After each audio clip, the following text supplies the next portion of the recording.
The first one is that the IEBC is an independent constitutional commission, and that it enjoys the same constitutional protection as indeed does this honorable court.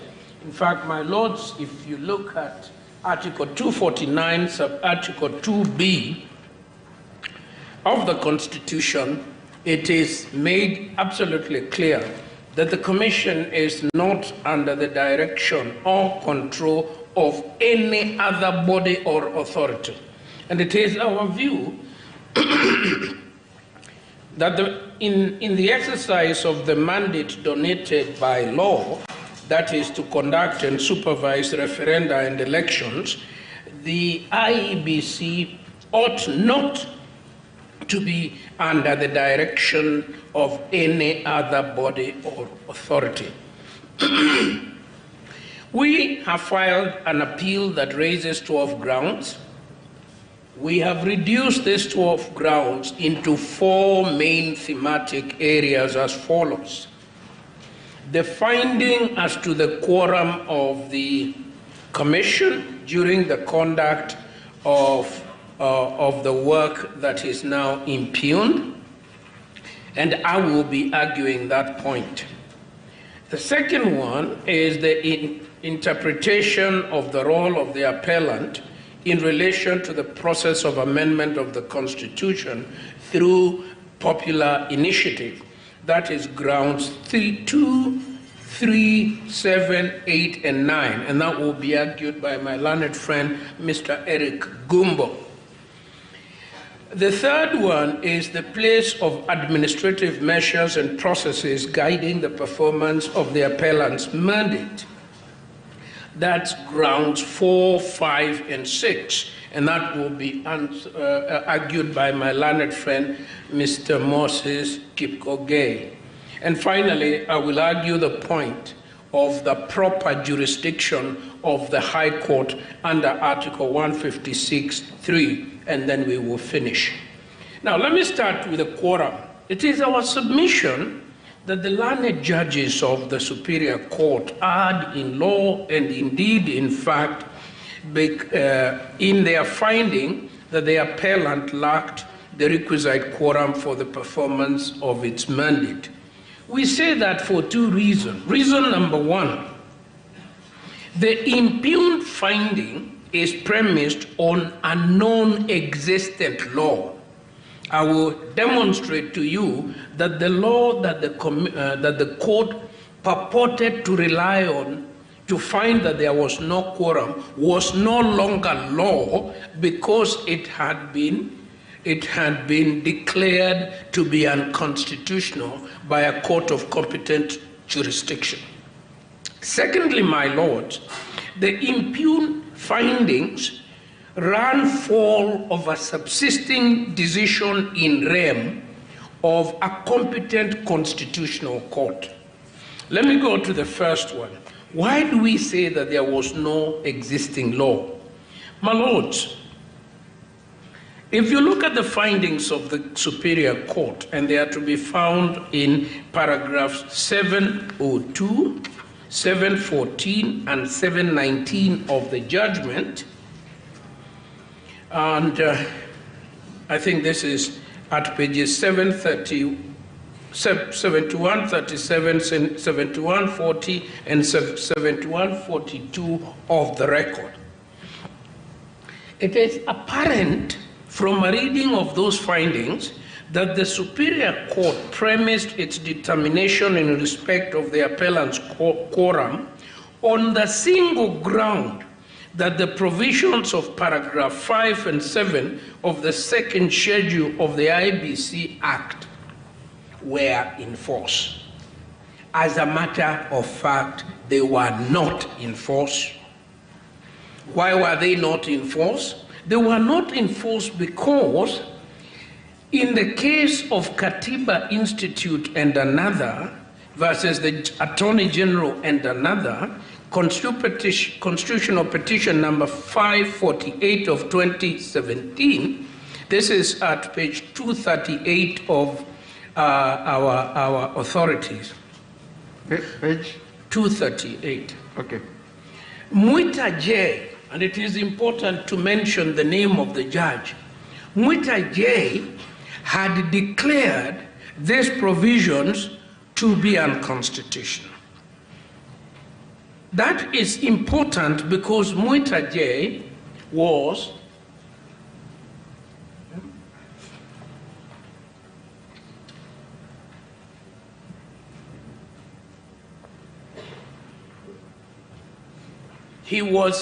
serving as a judge in the constitutional division of the High Court.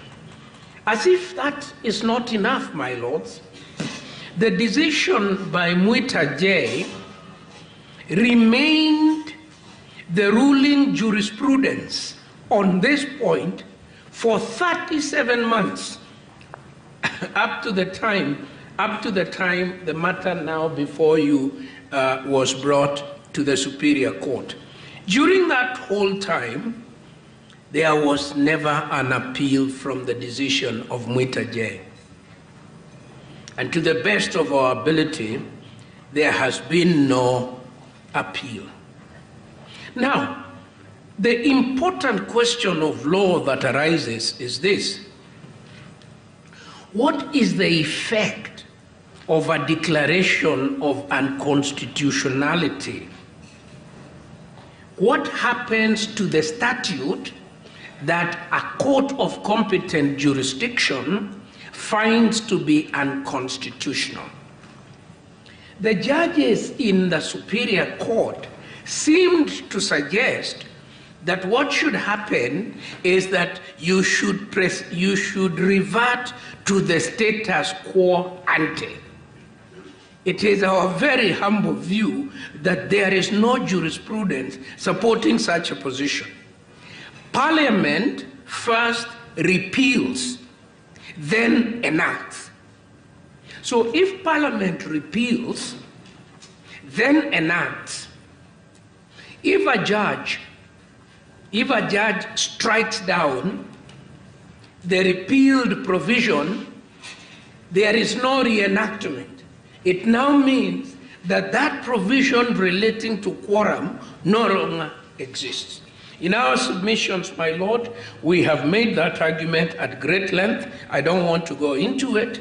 I have demonstrated that when a judge strikes out provisions as unconstitutional, there are only three ways that the law can be interpreted. One is that there is a prospective overruling, meaning from midnight to night, this becomes the new law, or there can be a declaration that the striking out takes effect from the date of the filing of the petition or the suit, or three, that a declaration that the striking out is to be deemed to have struck out the statute from the date it took effect. There are numerous authorities of the Supreme Court. I have referred to them: Miri Wambui versus Gishuki Kingara, Supreme Court petition number 7 of 2013. My lords will find it at paragraph 69, paragraph 69 and 70 of the bundle of the authorities. And the pertinent paragraph is at 84 to 89 of the judgment. The Supreme Court stated the law generally that although a judgment may be silent on the effects of its declaration of unconstitutionality, thereby invalidating any action in respect or emanating from the unconstitutional provision, the court still retained the right in appropriate cases to exercise its jurisdiction and give its constitutional interpretation retrospectively or prospectively. Now, where you have retrospective effect, the court in Miri Wambui quoted with approval the South African case of C.S. Moise versus the Transitional Local Council of Greater Germiston. It dealt also with the case of the governor of Arbor Hill Prison. This is at page 70 and 71 of our bundle, and I don't want to waste your time regurgitating the particular circumstances and the finding. But I just want to make this point one more time, that the court confirms that a statute that has been struck out, or portions of the statute that can have been struck out, cannot be deemed to have been revived under any method known to our law. So to the extent that their lordship said, we have a quorum problem because they are not complying with Section 5 and Section 7 of the second schedule, the court was saying we are not complying with a dead law, a law that no longer existed. And that's why we associate ourselves with the learned submissions of Otiende Amolo and Kamau Karori. What was the default membership provision? The default membership provision was as provided in Article 250, sub-Article 1 of the Constitution, 3 members. Now, had the learned judges of the Superior Court found that IEBC has 2 members, they would have been right to say this is not a constitutional creature known to the law of the Republic of Kenya. Had they found that IEBC has 11 commissioners, similarly, they would have said this one violates Article 250, sub-Article 1 of the Constitution. In this case, IEBC was in very good protection of the law, as we have said, because it met the provisions of Article 250, sub-Article 1. What is my second limb on this issue of quorum? I come back to the question of the decision of the court.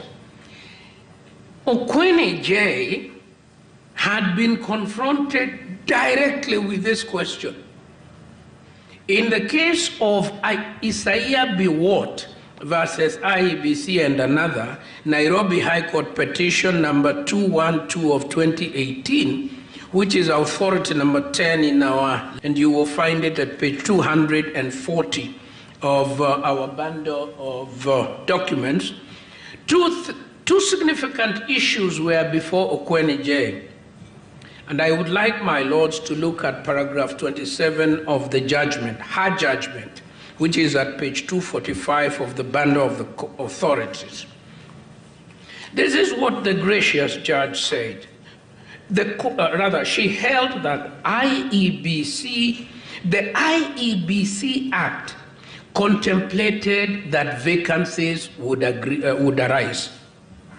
Therefore, the mere fact that there was a vacancy did not render the commission unconstitutional. My lords, I want to stop there and draw your attention to Section 7, subsection 3 of the IEBC Act. Because this is the saving provision. It is in the statute of virtually every commission and the articles and memoranda of almost every company. And it states that notwithstanding the existence of a vacancy, in the composition of the commission nonetheless was deemed to be validly composed for purposes of considering its work. The second point that the learned lady judge made, which is very material, is at paragraph 46 of her judgment, which is at page 249 of the bundle of the authorities. She found that Conduct of elections or by-elections is not a matter that arises out of resolutions or decisions of commissioners at meetings of the commission, but are dictated by the operation of law. So it doesn't matter whether you have 5 or 4 or 3, or the work of the commission must continue. Because the law itself recognizes that the existence of a vacancy is not sufficient. So we submit, my lords. Senior counsel, would you know whether this bench, the attention of the bench was drawn to that decision by Okwanije? Yes. I don't want to use strong language, but the bench ignored several authorities that were brought to their attention on the very specific cases that they were dealing with. And I want to add... Professor, with regard to this particular decision by Justice Okwanyi, did the learned judges ignore, or did they say that we have seen it, but we are not bound by it? Well, that's what I'm going to demonstrate in a short time, that indeed they said what my Lord says they did, but I am saying it was not open to them to do that. And I am saying we can create judicial anarchy if courts of law make decisions in rem on matters of public law, and courts of equal jurisdiction, where this is brought to them, ignore that and say, I have a different opinion. In the meantime, this decision in rem has begun to change the manner in which the constitutional institutions operate. And my learned friend, Mr. Gumbo, will be drawing attention to the court to a similar matter taken before Orengo in Kisumu. And Orengo said, I cannot possibly interrupt this sort of process because the possibility that every court in every part of Kenya could be weighing in on this would create judicial mayhem. We must have a structured way of doing this. The structured way is to allow an appellate process to take place. Now we submit, my Lord, that the effect of the Biwott decision is that there was an authoritative pronouncement by a court of competent jurisdiction as to the appellant's quorum. And the appellant had then proceeded to conduct its business on the basis of that finding by the learned judge. We submit that a declaration by a superior court on an issue in rem alters the status of the subject matter of the declaration. Therefore, such declarations can only be reversed by a court exercising appellate jurisdiction. And I know it is the tradition of this court, and I have been before many courts in which the judge says, my learned brother, my learned sister has pronounced himself on this point. I do not think it would be fair for me to try and give a different meaning to this statute, and therefore we should await an appellate process. So we do argue, my lords, that there is, in a sense, a matter of issue estoppel that was brushed aside by the court.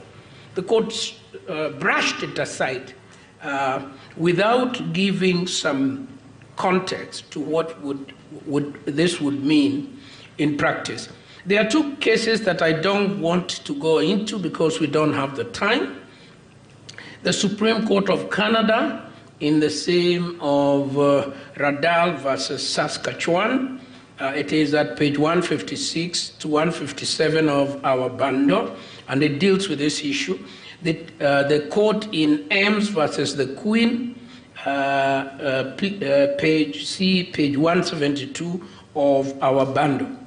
We conclude our submission by reiterating that a declaration made by a court of competent jurisdiction in rem in a public law proceeding remains an authoritative pronouncement on the state of the law and can only be upset on appeal. And let me say this, my lords, with your permission.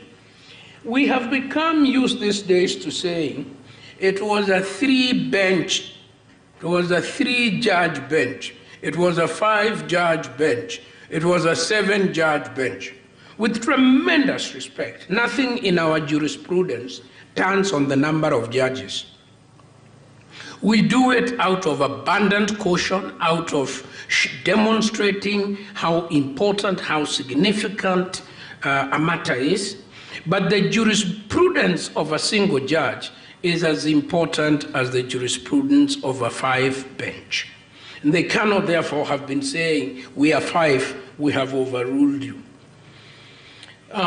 Let me come to my last presentation so that I may give way to my colleagues to argue the other point. What is the jurisdiction of the High Court of Kenya under Article 1563? What is the jurisdiction of the High Court of Kenya under Article 153?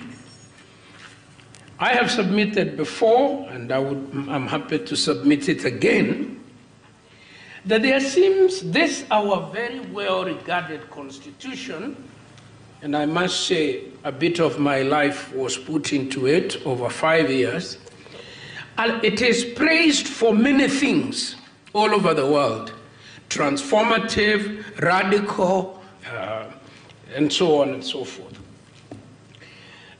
This Constitution of Kenya 2010 does not rewrite the foundations of the law of Kenya, which remain as they have been since 1897.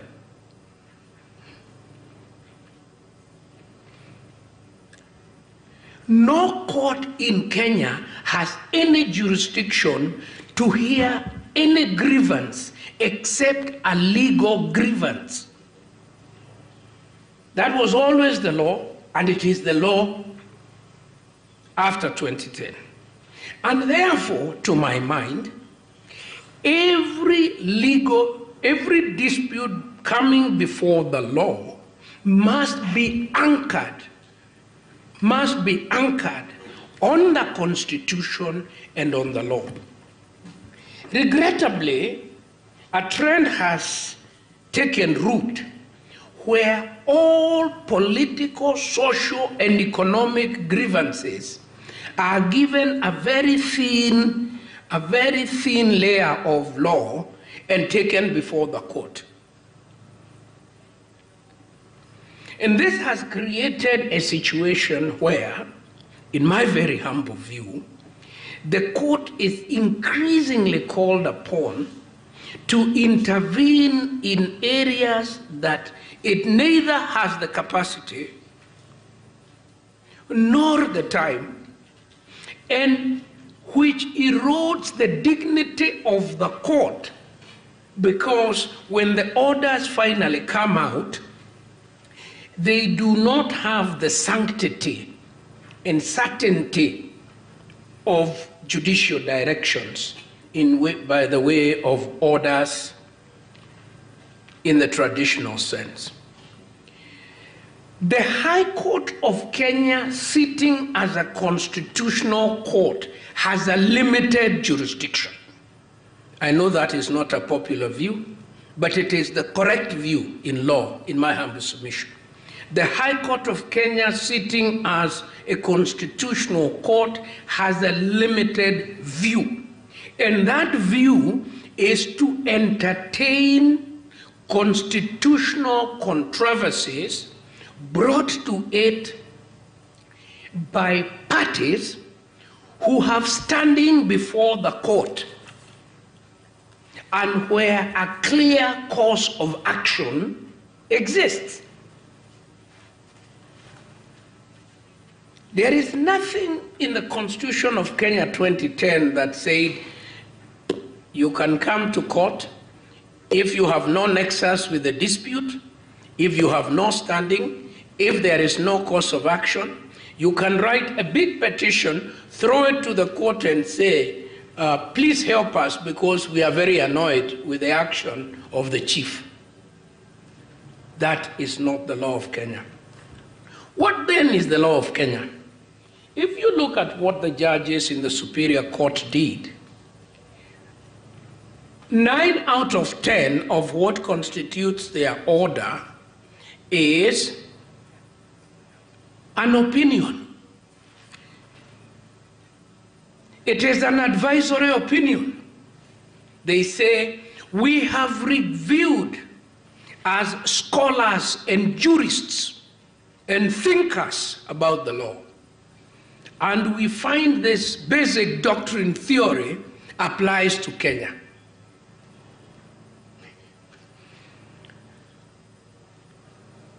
Who has that controversy? Who has that controversy? There isn't a controversy. There is an invitation by the petitioners for the High Court to sit as a philosophical tribunal and interrogate philosophical ideas and then declare whether they apply to Kenya. That is not... Counsel. Yes. Wasn't there a claim that there was a threat of violation of the Constitution? There was a threat, sir, of a... One the petitions based on the perceived threat or violation of the Constitution, did that give them footing? No, no, sir. No, my lord. It cannot give them footing because I think it is right for the High Court to say, we are squatters in Uhuru Park, but we've been here for 20 years. The government wants to build the office of the Attorney General inside the park. We apprehend that we will be removed without any measures being taken to protect us and our children. Give us an order to stop that being done until a transitional process is done. If I were a judge, I would issue an order. That is a concrete dispute between concrete parties about a concrete property. Here, these very learned applicants are merely inviting the court that please let us engage in a debating, let us have a debating session in the High Court, convert the court into a philosophical forum, and then we ask ourselves, what is the basic doctrine question? Does it apply in Kenya? Has it applied in other countries? Has it been rejected in others? So at the end of the day, should it apply to Kenya? Nobody of them is touching on the Constitution. Nobody is saying sections, nobody. So at the end of the day... Professor, is that entirely correct? The question is coming from here. Correct me, my lord. Is that entirely correct? If you look at the petitions that were before the court, were they not saying that here is a process that is happening, and this process is violative of certain premises of the Constitution, and that if this process goes to its final conclusion, it is going to alter fundamentally the essence of the Constitution that was agreed on and passed in 2010, and that cannot happen because what then happened is not an amendment, but basically it amounts to a replacement of the Constitution. Are you entirely fair to the judges to say they just sat as a philosophical tribunal and dealt with matters all out there in the air without something concrete on the ground?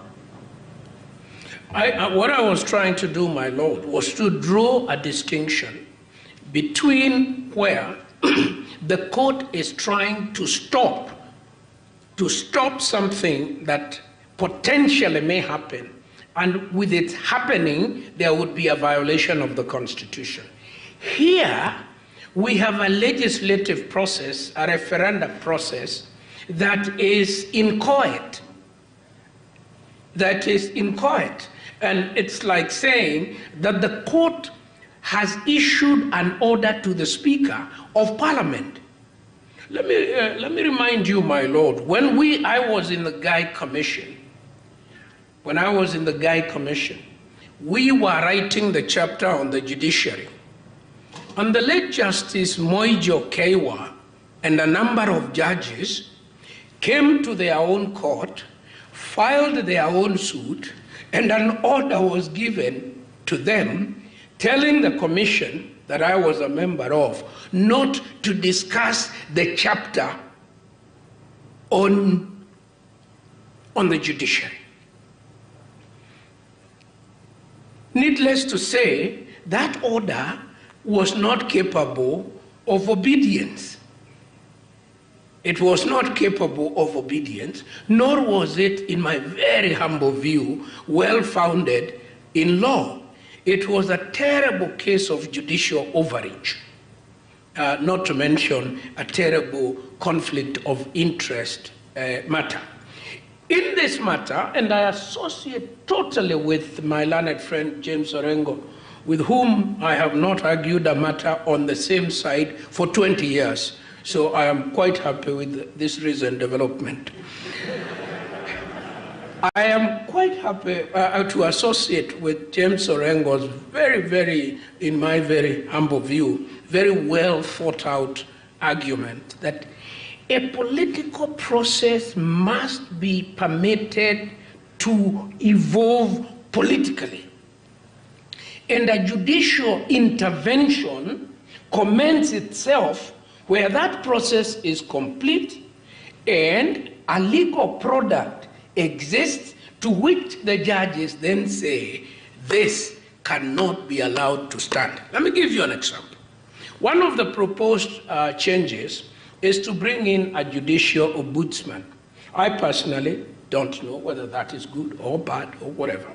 But I can possibly see a day, if this referendum was successful, where somebody would come and say, I am attacking only that section, because as it reads now, it is inconsistent with that section, and it undermines that framework. That would be a jurisdiction that I personally would entertain and would say the judges are the best people to speak about that. So, to my very humble view, the judges exercised a jurisdiction that the people of Kenya reserved for the Supreme Court. Only the Supreme Court of Kenya can issue an advisory opinion.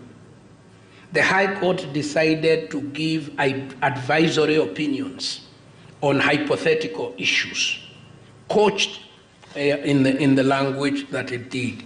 As a result, it trampled upon the independence of IEBC. And I want to repeat that, my Lord. Independence is not for the judiciary alone. Independence is for every constitutional institution. Parliament is independent, the president is independent, and all these commissions are independent. That is why the Auditor General is independent, and so on. One thing disturbed me in this matter, my Lord, which I may mention before I sit down. It is how the questions were framed. In the old days, my lords will remember, it was usual at the end, at the close of pleadings, for the judge or judges to invite the parties to frame the issues, so that the court would be answering the issues framed by the parties. I was a bit surprised that the issues were framed by the judges. And the manner in which they were framed seems to have tilted the case in a certain direction.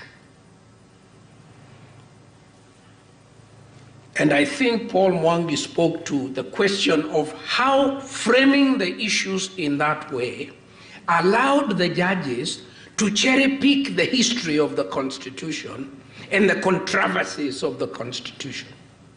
And I think that that was not proper. So I want to urge the court to find that this court had a lot of opportunity to exercise avoidance, which is not a dirty jurisprudential word. It is a prudential principle of judicial decision making, avoidance.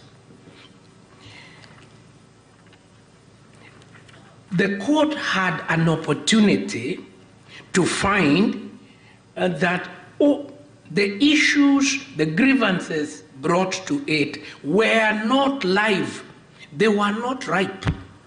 And the doctrine of ripeness, you will be told, is from the old archaic jurisprudence of the common law. No, it is not. It is being used today by the best constitutional courts in the world, because you only have so much judicial time. You cannot convert yourself into a debating society. Above all else, therefore, my Lord, I say that this judgment cannot be allowed to stand. It violates so many, many fundamental tenets of good constitutional interpretation and management of constitutional conflict that if it were allowed to stand, it will be the recipe for chaos. As a student of these matters, at the end of reading this judgment, I came to one conclusion, that this judgment is saying the people of Kenya cannot be trusted with their own constitution which they made. And there are parts of it which nobody knows, which will never be amended up to eternity. Now, had we been told what they are, probably one can take comfort, one can sleep better. We were told there are parts of this constitution that you shall never, ever, ever amend, because we can't trust you with them. Especially you politicians, and you, the advisor of politicians, and even the people themselves. Which are they? The court doesn't know. We don't know. The scholars here, amicus scholars, they don't know. It is a very dangerous proposition, and it only invites insurrection. Then people say, if we can't change the constitution, surely we must overthrow it. That is a terrible thought, should never be allowed to take root. Thank you. I'll ask my junior. One last question, Prof. Was it the finding of the judges that certain clauses in the Constitution provisions were totally incapable of amendment, or did they say they were not capable of amendment through the constitutive process, but only through the constituent power? Because I've heard that said here, that the judges said cannot under any circumstances be amended or changed. Is that what the judges said? Well, I understood them. I understood. My reading was that if you have an eternity clause, it means exactly that, until the end of time. But by the way, my Lord, you helped me make another point. Just a moment, please. The eternity clause as a term of art, first of all, is not new. Wasn't used by these judges for the first time. It's been used before. But it has been it has been explained as to what it means. That really, I mean, humanity is not eternal, so there can be no eternity out of the activities of finite beings.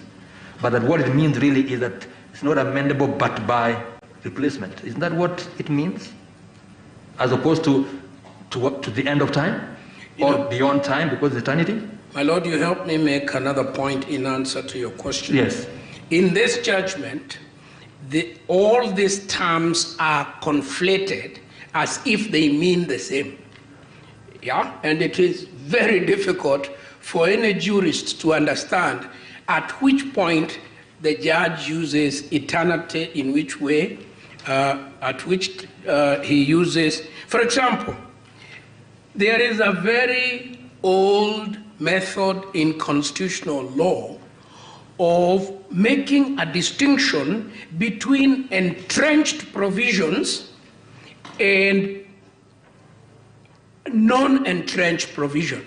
And it's a very old tradition, my Lord knows this very well. In the 1963 Constitution, there were entrenched provision.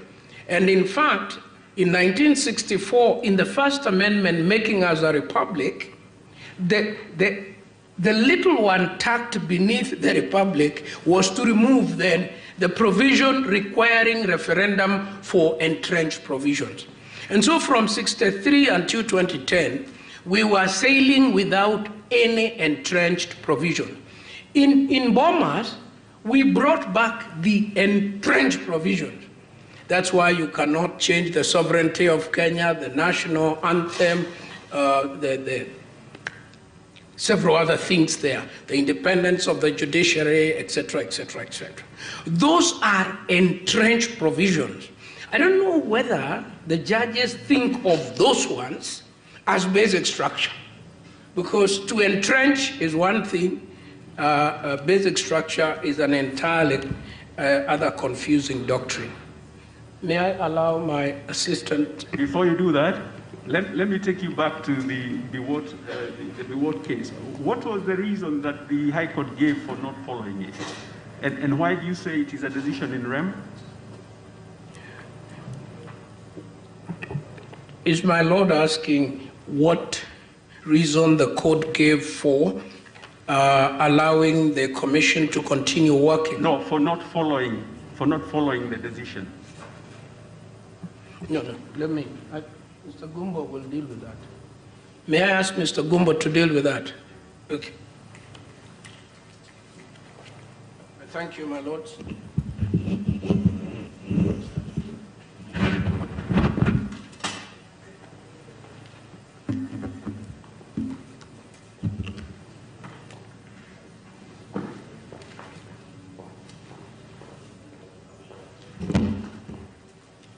Good morning, my lords and my ladies.